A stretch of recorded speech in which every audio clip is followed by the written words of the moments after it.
Hello everyone, I'm Seth Reed with Darwin Perennials, and in today's video, we're talking about fall perennial programs. And I'm determined to figure out what the top 3 plants are for every perennial program. To help me figure that out, I have Chris Fifo from our Chicago office. He's our Darwin Perennials and Keef Seed product rep. And from his home office in Western Michigan, we have Darren Barshaw, our other product rep. But before we get into our top 3 picks, Chris, help me understand when growers would be planting their inputs such as unrooted cuttings or liners. Yeah, see, Seth, this is the challenging part because people don't understand we need to be planting these now. And so we'll be getting our URCs in, say, April and May. That's when we'll be sticking our cuttings.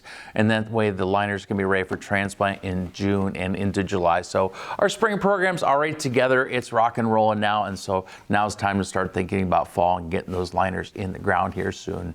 All right, so that sounds a lot like mums. So really, if you're a grower and you're growing mums, you should be growing perennials, is that right? Oh, perennials are even easier to grow than mums. Mums can be a real headache, I understand. All right, well, perfect. So now let's get into these top 3. So we're gonna do a little back and forth. Chris Fifo versus Darren Barshaw. And to start us off, Darren, what is your first top 3? My first pick is Buddleia Chrysalis series, and the top colors I like in there are the cranberry and the pink. But what I really like about this Buddleia is that it's compact, upright habit. It's great for your perennial program because it's not that big monster that you're used to growing that needs to go in a 2 or 3 gallon pot. It's a small, compact, 24 to 28 inches tall, free flowering, and a great pollinator plant. Does sound like a good one. Chris, do you got something that's better than that one? Chrysalis is nice. I don't know if it's better, but it's going to certainly be equal with the Veronica Moody Blues series. This was recently selected as CSU top performer, not for its overwintering, but also for oversummering. And so we get full flower power with this Veronica series the first year, and we've got great colors in the Moody Blues series. Ooh, Moody Blues, Chrysalis, Buddleia. Sounds like a good start here, so I'm having trouble figuring out which one would be my favorite. So let's move on to the second round. Sure. Chris, you want to start us off with the second round? Sure. Second round, I got one of our top picks with the Lavender Primavera. This one is a special Spanish lavender in that it does not need cold treatment for full flowering. And so that way we can schedule these for a fall program. The beautiful, huge flowers on this Spanish lavender are a real showstopper. Granted, it's not going to be hardy for the northern climates, but it performs fantastic in the summer heat for summer production. And you can plant this in the ground in the south as well.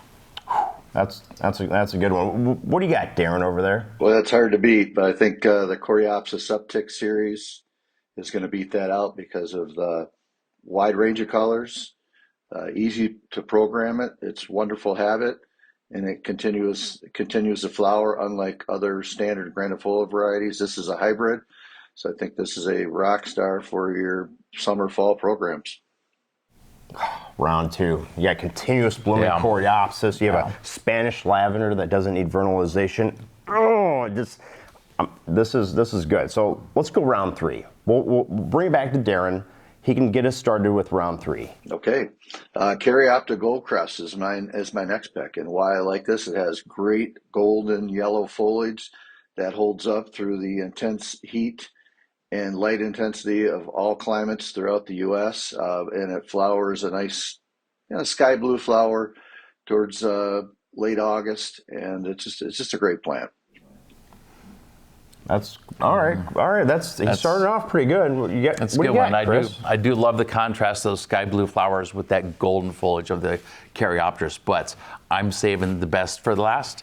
That would be the Echinacea Sombreros. These are really a no-brainer for summer production. You take an actively growing liner, you pinch the premature buds, and you're going to plant that up and have a full flowering container in 10 weeks. I have honestly seen these with no attention all summer long, just getting watered and fertilized, and had 20 flowers on them. So with the sombreros, you've got a great selection of a dozen or so colors. So whatever your customers like, whatever you like, you can have this right next to your mums in the Fall Garden Center. And I'll tell you, that is a no-brainer right there, Seth. Agreed. You guys leave me speechless. Yeah. You got the gold foliage versus 20 flowers on a easy to produce Echinacea. We started this video, I was like, boom, I'm gonna have top 3, easy peasy. and I'm having difficulty choosing. So here's what we're gonna do. We're gonna pass it off to the audience. We're gonna ask you watching this video, put in the comments, what would be your top 3? Is it Buddleia Chrysalis? Is it Veronica Moody Blues? Is it Primavera Lavender, UpTick Coreopsis, Gold Crest Caryopteris, or is it Sombrero Echinacea? What I can tell you though, is if you go over to www.firstyearfloweringtool.com, we have easy scheduling advice along with some tips on propagation as well as finishing. And I want to let you know we do have a 3-part mini series on a good, better, and best fall program. I'm going to put those links right in the comments. Before we go, make sure to like this video, share it with your favorite hort friend, subscribe, and allow for notifications. We're Darwin Perennials. We'll see you next time.